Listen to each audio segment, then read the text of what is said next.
নমস্কার বন্ধুরা, পোপো কিচেনে আপনাদের স্বাগত। আজকে আমি বানাবো পনিরের পোস্ত।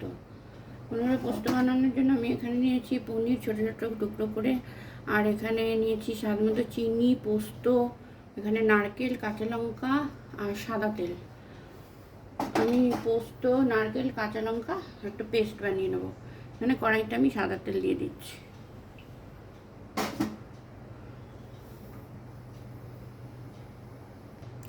তেল গরম হয়ে গেছে, পনিরগুলো আমি হালকা করে ভেজে নেব।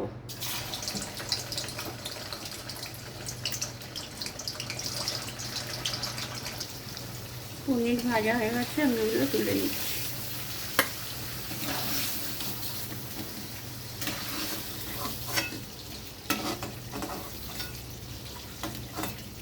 এবারে এই তেলে আমি দিয়ে দেবো কালো জিরে ফোড়ন। এবার আমি দিয়ে দিচ্ছি পেস্ট করে রাখা পোস্ত, নারকেল আর কাঁচা লঙ্কা।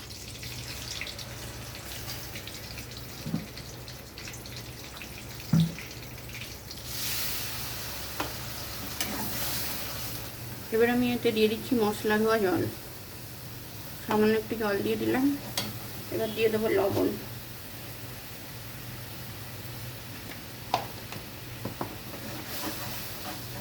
তার সঙ্গে দিয়ে দিচ্ছি চিনি, হাফ চামচ মতো চিনি। এবার আমি দিয়ে দেবো পনিরগুলো, তার সঙ্গে দিয়ে দিচ্ছি দুটো কাঁচা লঙ্কা। পনির পোস্ত তৈরি হয়ে গেল। এবার আমি গ্যাসটা অফ করে এটা নামিয়ে নেব।